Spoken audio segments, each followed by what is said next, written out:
Louvado seja nosso Senhor Jesus Cristo. Hoje é dia 20 de junho, estamos no 12º domingo do tempo comum. O evangelho de hoje é de Marcos, capítulo 4, versículos 35 a 40. Naquele dia, ao cair da tarde, Jesus disse a seus discípulos: "Vamos para outra margem." Eles despediram a multidão e levaram Jesus consigo, assim como estava na barca. Havia ainda outras barcas com ele. Começou a soprar uma ventania muito forte e as ondas se lançavam dentro da barca, de modo que a barca já começava a se encher. Jesus estava na parte de trás, dormindo sobre um travesseiro. Os discípulos o acordaram e disseram: "Mestre, nós estamos perecendo e tu não te importas?" Ele se levantou e ordenou ao vento e ao mar: "Silêncio, cala-te." O vento cessou e houve uma grande calmaria. Então Jesus perguntou aos discípulos: "Por que sois tão medrosos? Ainda não tendes fé?" Eles sentiram grande medo e diziam uns aos outros: "Quem é este a quem até o vento e o mar obedecem?"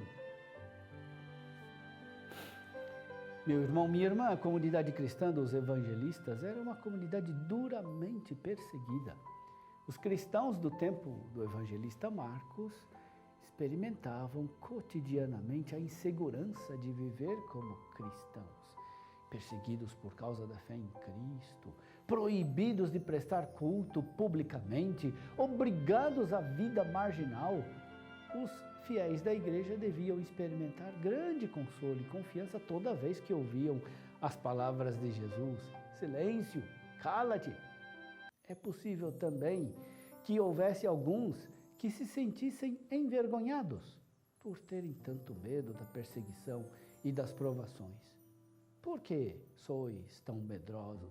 Ainda não tendes fé?" Certamente não eram poucos os que no momento do perigo tinham clamado a Jesus: "Mestre, estamos perecendo e tu não te importas?" A reação de medo dos discípulos era compreensível. A igreja em que eles viviam mais parecia uma frágil barca, prestes a afundar. E Jesus, mesmo estando na barca, parecia dormir.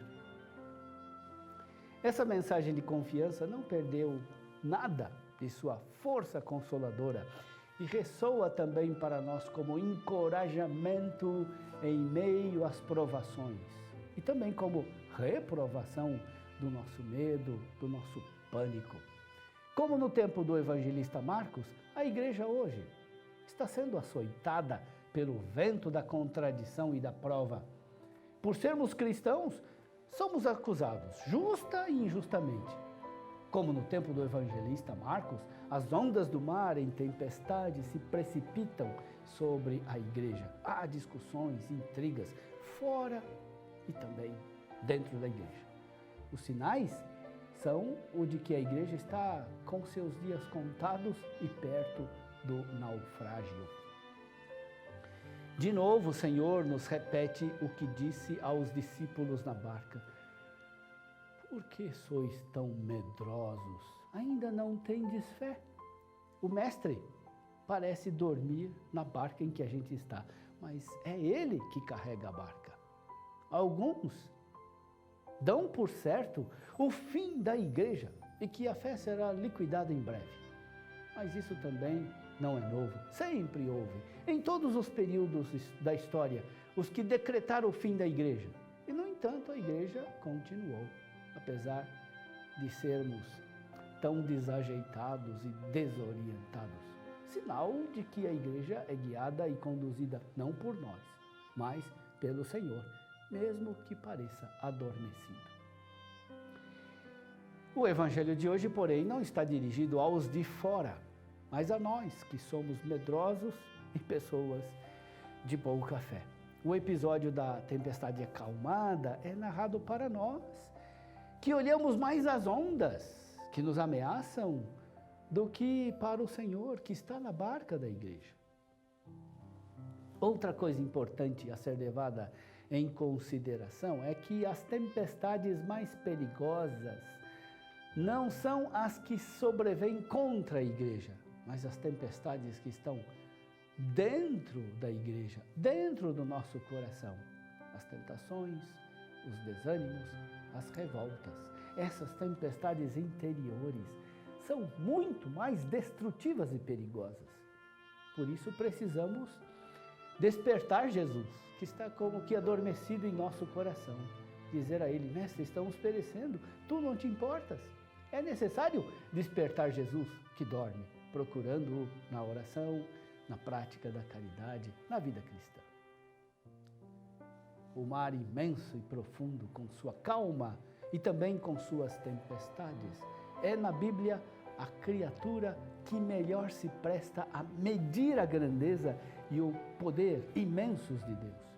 Mas mais impressionante do que o mar é a beleza da Assembleia dos Fiéis reunida para a Eucaristia. O mar é lindo e canta os louvores a Deus.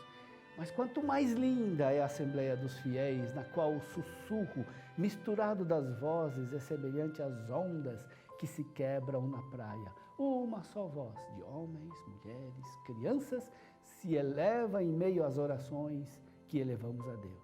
Uma calma profunda mantém esta voz na paz. Uma citação de São Basílio Magno. A missa é sacrifício de louvor. Não empobreçamos a missa dominical com elementos estranhos ao louvor, à doxologia, à evocação das maravilhas do Senhor, à ação de graças. Elementos como torcida, teatro, televisão, show, são elementos estranhos à liturgia. Nosso louvor, às vezes, está contaminado de vaidade, de interesses, de adulação. Esse louvor não é digno de Deus e ele não chega ao céu. Mas nós temos Jesus. Temos Jesus na barca. Mais uma vez, peçamos a Ele que purifique o nosso louvor a Deus. Melhor, que seja Ele o nosso alto-falante vivo junto ao Pai.